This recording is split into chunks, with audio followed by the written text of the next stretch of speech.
दोस्तों नमस्कार। Daily current affairs के वीडियो में आपका स्वागत है। आज के इस वीडियो में हम लोग 13 जुलाई 2020 के करंट अफेयर्स को देखेंगे न्यूज़ में क्या कुछ सवाल आपके परीक्षा उपयोगी बन सकते हैं।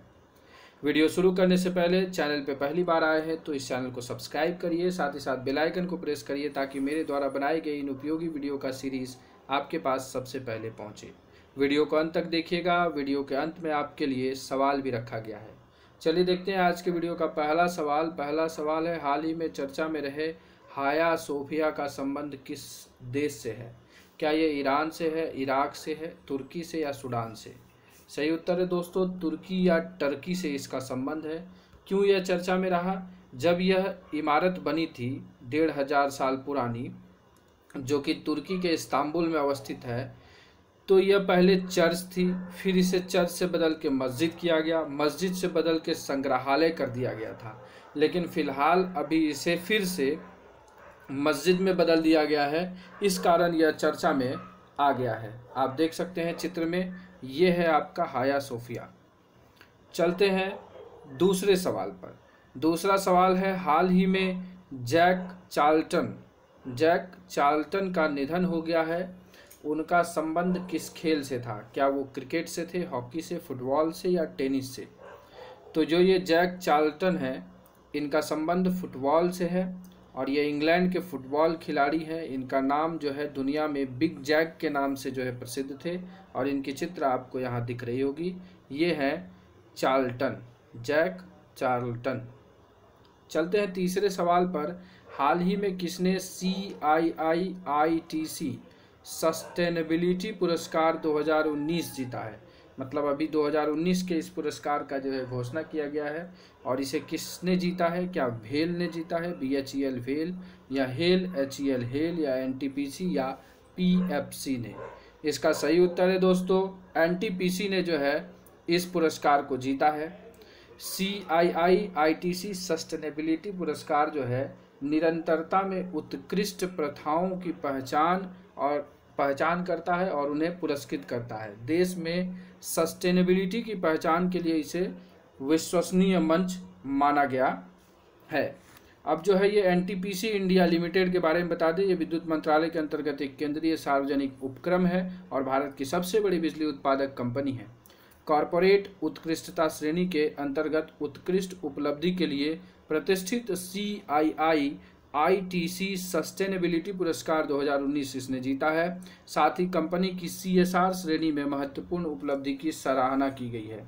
यहाँ एक CSR वर्ड का जिक्र हुआ है, जिसे कॉरपोरेट सोशल रिस्पॉन्सिबिलिटी कहते हैं, कि जो भी कंपनी काम करती है वो अपने सोशल रिस्पॉन्सिबिलिटी को कैसे पूरा करती है। तो आपको बता दें कि लड़कियों के लिए जो है NTPC जो है ये CSR के तहत काम करती है, जिसमें वो जहाँ पर भी अपना काम करती है, मतलब जहाँ पर भी इसकी यूनिट स्थापित की जाती है, वहाँ के 4 किलोमीटर के एरिया में जितनी भी लड़कियाँ हैं उन्हें जो है यह शिक्षा, टेक्निकल शिक्षा और जो ऊर्जा के संबंधित जो शिक्षा है उसके लिए प्रोत्साहित करती है और उसके लिए सपोर्ट भी करती है। तो ये CSR में जो है अपना अच्छा काम करती है, इसके लिए भी NTPC का नाम है। साथ ही साथ अभी CIIITC सस्टेनेबिलिटी पुरस्कार भी इसे दिया गया है।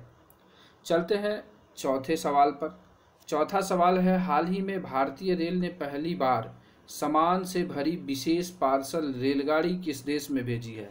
अभी तक क्या था, यातायात के लिए जो है देश से विदेश, भारत से विदेश में जैसे बांग्लादेश, उसके बाद आपको पाकिस्तान, यहाँ पर चलती थी ट्रेनें, लेकिन ये पहली बार है जब पार्सल रेलगाड़ी भेजी गई है। किस देश में भेजी गई है?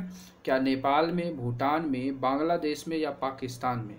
सही उत्तर है दोस्तों, बांग्लादेश में इसे भेजा गया है। अभी क्यों भेजा गया है, क्या कारण है, उसे देखते हैं। कारण यह रहा कि भारतीय रेलवे पहली बार जो है बांग्लादेश के बेनापोल के लिए आंध्र प्रदेश के गुंटूर जिले के रेड्डीपलम से सूखी मिर्च की एक विशेष मालगाड़ी से ढुलाई की है। मतलब ये था कि अभी तक जो आंध्र प्रदेश की जो ये गुंटूर ज़िला है, वहाँ पर जो सूखी मिर्ची, जो लाल मिर्च है, उसकी खेती अच्छी होती है और उसका जो है ट्रांसपोर्टेशन बांग्लादेश में होता था। किससे? तो बाई रोड होता था। लेकिन हुआ क्या कि अभी कोविड की इस महामारी में बाई रोड जो है ट्रांसपोर्टेशन जो है वो प्रभावित हुआ, और ट्रांसपोर्टेशन प्रभावित होने के कारण क्या हुआ, वहाँ के लोगों को यह सूखी मिर्च नहीं मिल पा रही थी। और सूखी मिर्च का जो ये सड़क मार्ग से जाता था ये 7,000 रुपये पड़ता था प्रति क्विंटल, इसके ढोने का जो है ढोने का किराया। लेकिन भारतीय रेलवे ने अभी क्या किया, इस चीज़ को अपने जिम्मे लिया है और उसने कहा है कि वो रेलगाड़ी जो है मालगाड़ी के थ्रू बांग्लादेश में जो है इसके सप्लाई करेगा, आंध्र प्रदेश से बांग्लादेश। और जैसे कि इन चीज़ों में ढुलाई अगर रेल करवा रही है तो यही कॉस्ट घट करके 4,000 रुपये के आसपास आ जा रहा है। तो आप समझ जाइए एक बार में एक से ज़्यादा लॉट कितनी भारी मात्रा में जा सकेंगी, और उसके बाद जो है उसकी ढुलाई का कॉस्ट भी कम पड़ेगा। तो समझ जाइए किसानों को लाभ होगा, और इस चीज़ को जो है आत्मनिर्भर भारत से जो है जोड़कर देखा जा रहा है। तो ये चीज़ हम लोगों ने देखा, भारतीय रेल ने पहली बार जो है विशेष पार्सल रेलगाड़ी बांग्लादेश में भेजी है। 5वां सवाल, हाल ही में बाघों की गणना में विश्व के सबसे बड़े कैमरा ट्रैप वन्यजीव सर्वेक्षण होने का नया गिनीज वर्ल्ड रिकॉर्ड किस देश ने बनाया है? क्या भूटान, बांग्लादेश, भारत या म्यांमार ने? सही उत्तर है दोस्तों, भारत ने अभी इस गिनीज रिकॉर्ड को बनाया है। हुआ क्या था कि 2018 में जो अखिल भारतीय गणना हुई थी उसका चौथा चक्र, जिसे प्रधानमंत्री मोदी ने पिछले वर्ष वैश्विक बाघ दिवस के अवसर पर घोषित किए गए थे, दुनिया का सबसे बड़ा कैमरा ट्रैप वन्यजीव सर्वेक्षण होने का गिनीज वर्ल्ड रिकॉर्ड बना लिया है। आप देख सकते हैं ये सर्टिफिकेट गिनीज वर्ल्ड रिकॉर्ड का मिला है। इस सर्टिफिकेट से यह प्रूफ होता है कि भारत ने यह गिनीज वर्ल्ड रिकॉर्ड बनाया है। चलते हैं अब हम लोग अगले सवाल पर। अगला सवाल आपके लिए, हाल ही में देश भर में स्कूली छात्रों के लिए ATL ऐप डेवलपमेंट मॉड्यूल किसने लॉन्च किया है? क्या ये विज्ञान प्रौद्योगिकी मंत्रालय ने, नीति आयोग ने, इलेक्ट्रॉनिक मंत्रालय ने या इसरो ने? सही उत्तर है दोस्तों, नीति आयोग ने अभी ये ATL ऐप डेवलपमेंट मॉड्यूल को लॉन्च किया है।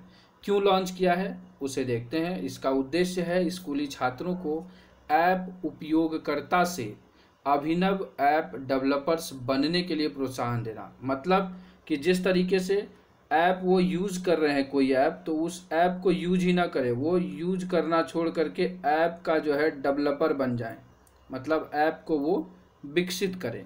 इसके लिए ये ATL app development module launch किया गया है। और माननीय प्रधानमंत्री जी के आत्मनिर्भर भारत के लक्ष्य को ध्यान में रखते हुए भारतीय मोबाइल ऐप विकास परितंत्र को पुनर्जीवित करने की दिशा में एक बड़े कदम के रूप में नीति आयोग का अटल इनोवेशन मिशन देश भर में स्कूली छात्रों के लिए ATL app development module launch किया गया है।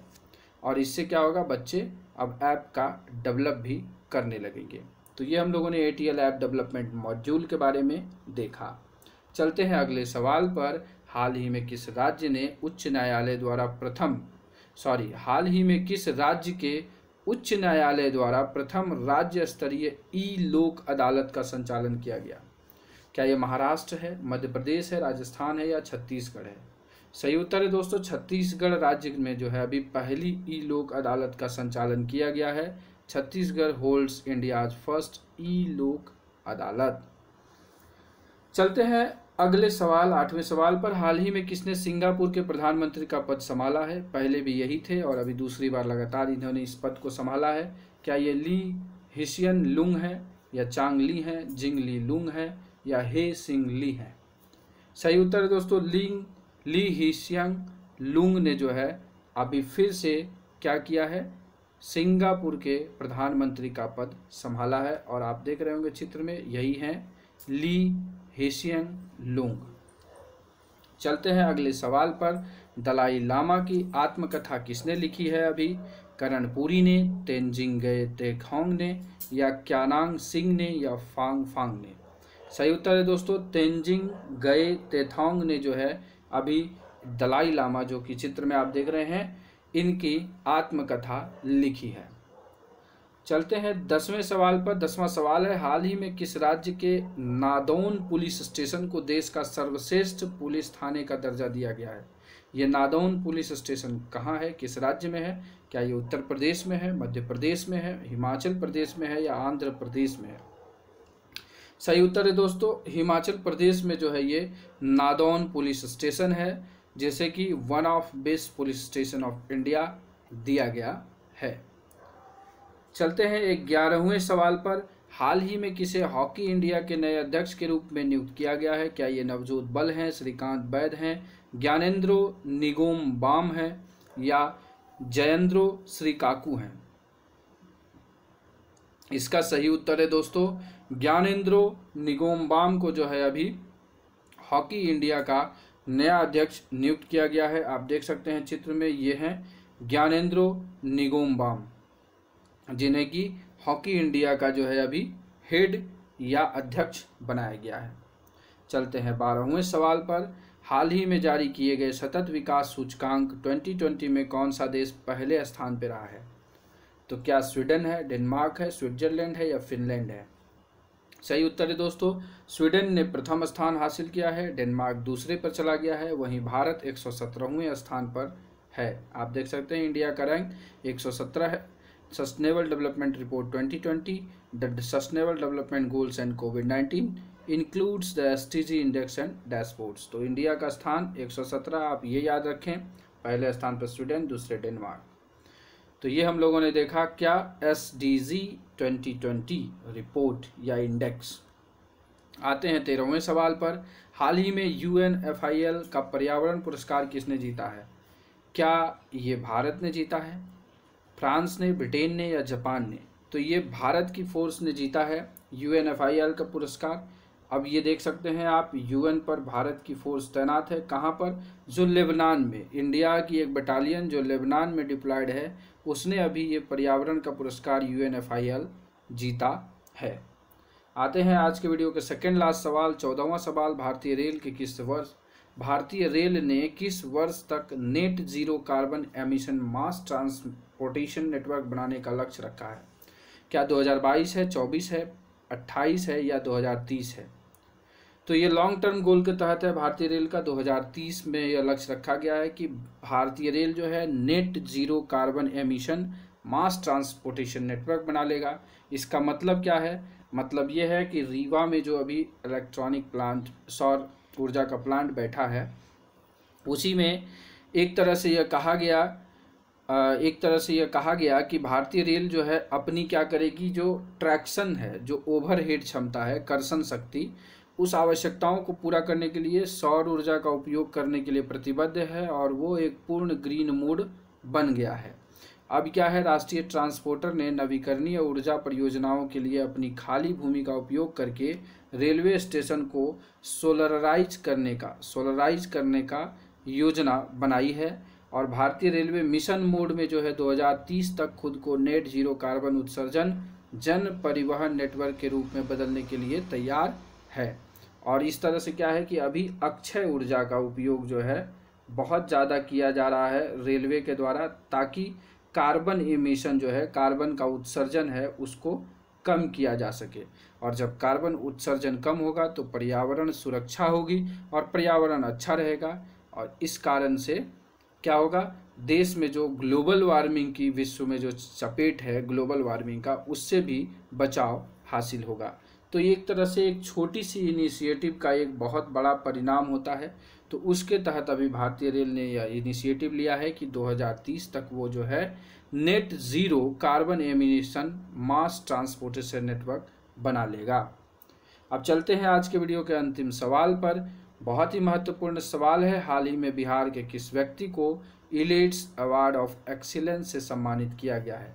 क्या ये चंदन कुमार हैं, अभिषेक कुमार हैं, स्नेह वर्मा हैं या चंचल कुमार हैं? सही उत्तर है दोस्तों चंचल कुमार को जो है अभी इलिट्स अवार्ड ऑफ एक्सीलेंस से सम्मानित किया गया है। क्यों किया गया है? तो लॉकडाउन के समय 21 लाख लोगों को समय पर राहत पहुंचाने के लिए बिहार के मुख्यमंत्री के प्रधान सचिव चंचल कुमार को यह अवार्ड दिया गया है। अभी चंचल कुमार कौन है? तो ये बिहार के मुख्यमंत्री के प्रधान सचिव हैं। आप पिक्चर में देख सकते हैं। एलिट्स इंडिया ट्रांसफॉर्मेशन समिट 10 से 12 जुलाई को यह किया गया और ये हैं, आपको चित्र में दिख रहे हैं कौन? चंचल कुमार। ठीक है।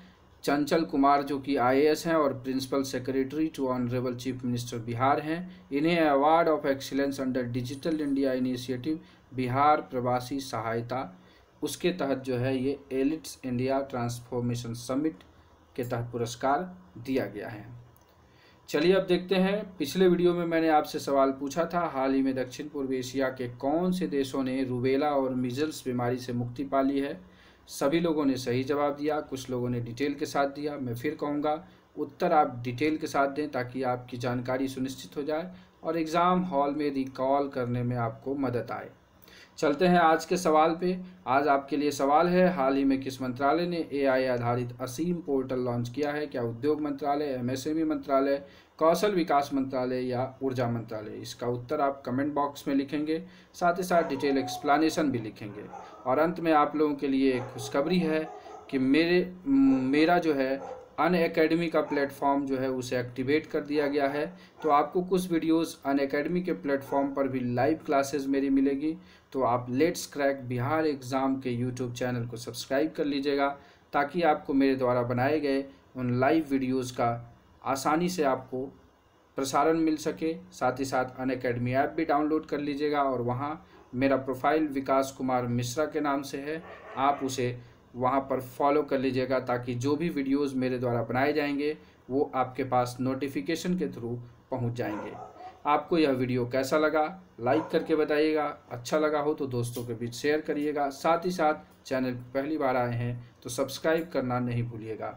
अंत में thanks for watching this videos.